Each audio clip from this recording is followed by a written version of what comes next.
Hello, my name is Steve Jourdain, Senior.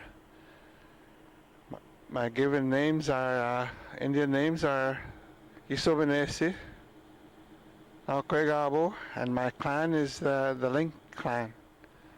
You got. I became elected leader and spokesman of my tribe at a very young age. I was a chief for 18 years. In my reserve, because of its isolation, we didn't have any kind of protection or social services, police services.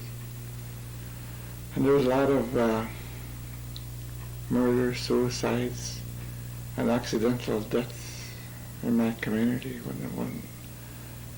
by the time that I was elected. It was an alcoholic community. It still is. It's generations of alcoholism, a lot of abuse, certainly a lot of hungry children. As we knew then that the source of our problem was alcohol, and also the abundance of welfare that was coming into the reserve. The two were hand in hand. People quit trapping, they quit working, because there was more money to be made, easier money to be made by not working, because there were so many social programs to tap into, and we couldn't get people to work anymore. And so we put severe restrictions on the availability of welfare as well. And it worked pretty good. A lot of people survived, or I should say, they quit drinking.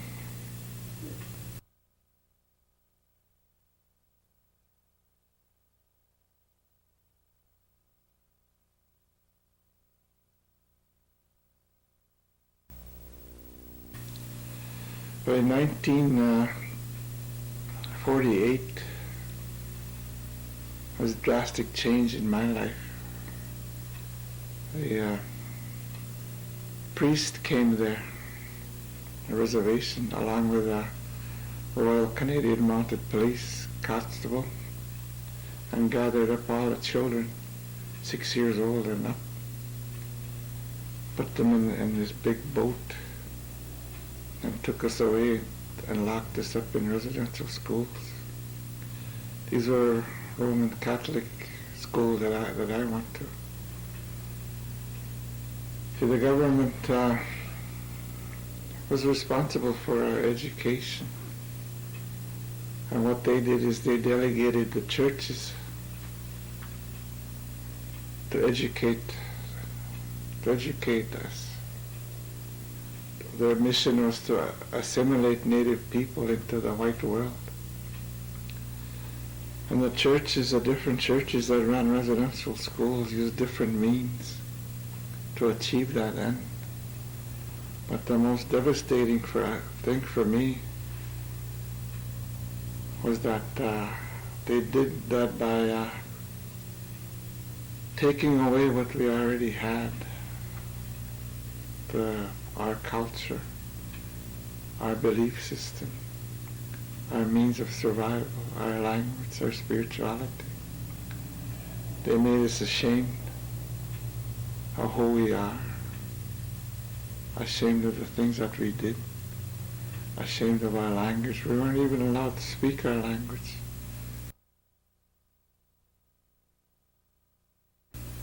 The abuses were physical as well, like severe punishment in those days.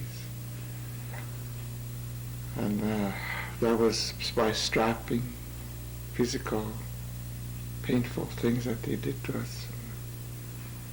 Labor. In residential school in Fort Frances, we had to take care of the farm. It was a self-sustaining school system that involved a lot of work. And most of the time we did chores, farm chores, to help maintain the school.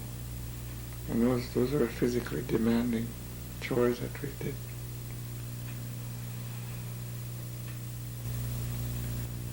I've had, for instance, acid thrown on my face when I was in elementary school in Fort France.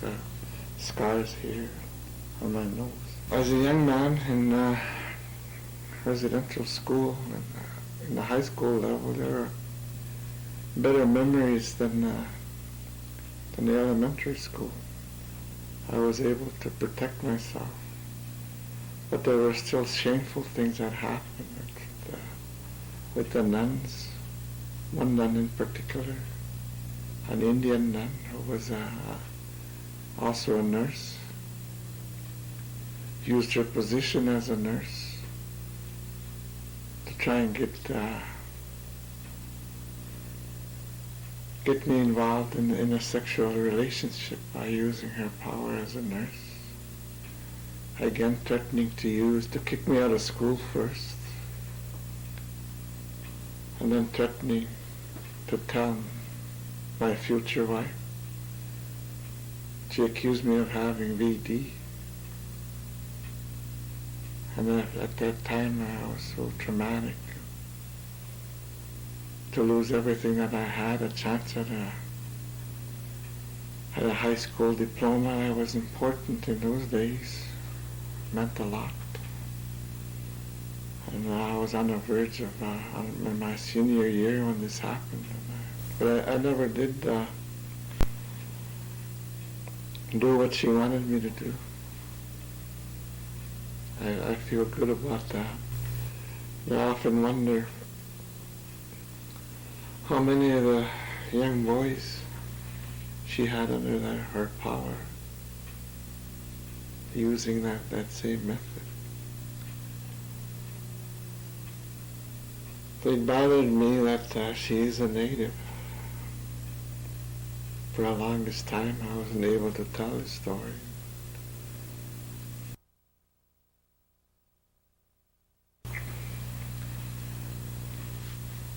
In residential school, that type of punishment, as I said earlier, was very severe. But it was worse yet in my father's time, and I imagine much worse in my grandfather's time. This would go back to the 30s when my grandfather was there. But in my time even, a lot of my friends disappeared. We were told that they got sick and went home.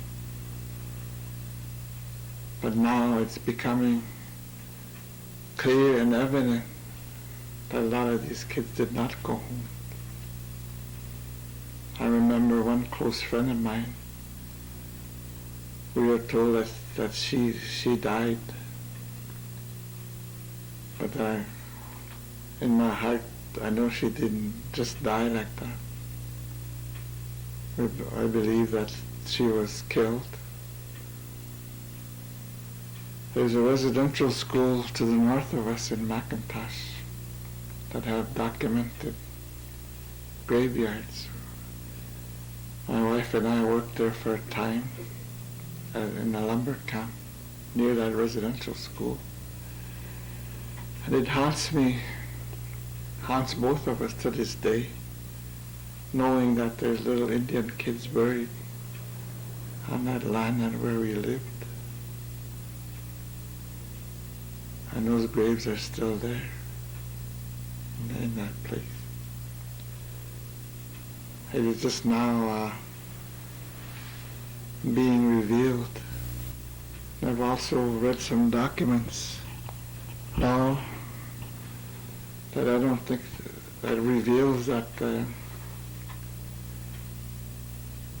Canadian government never really intended for Indian people to survive. But we did survive, and we are here,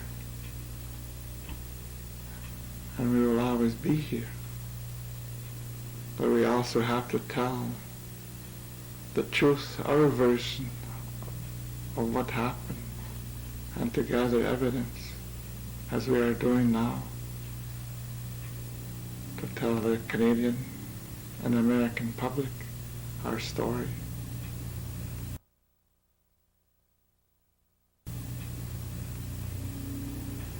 The big thing now in Canada is the court cases over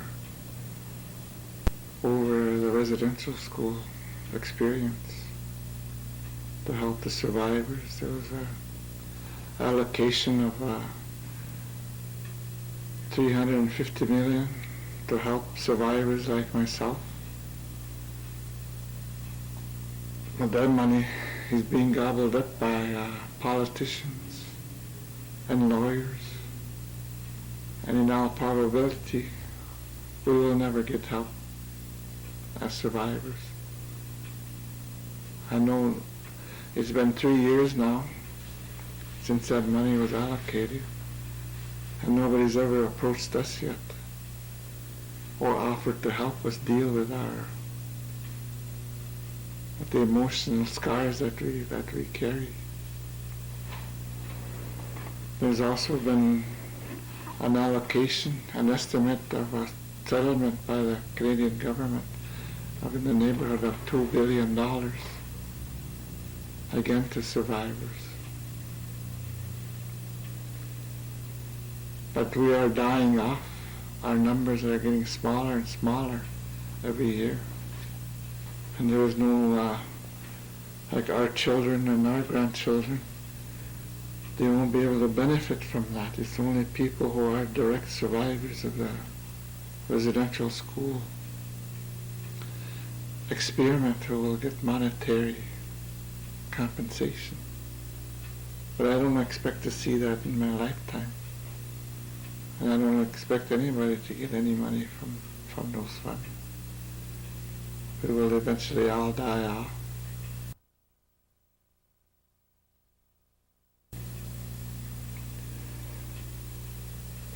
And also, I feel victimized that my father and my grandfather lost their traditional ways, their traditional values. My father never taught us about Indian things, never taught us the songs of the Ojibwa people.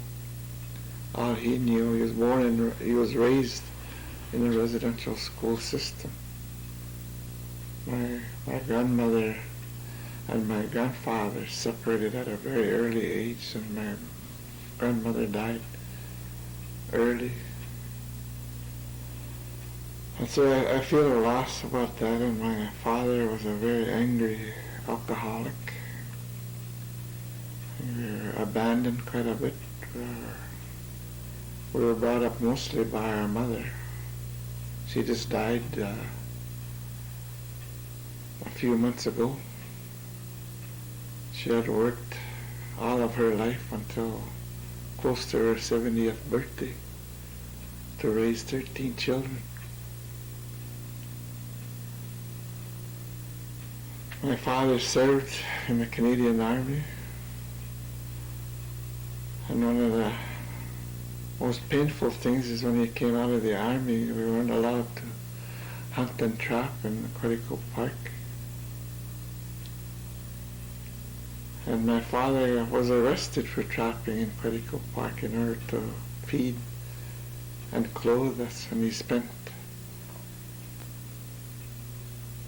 I'm not certain how long, it's over 6 months in a penitentiary, just for having trapped in a Quetico Park.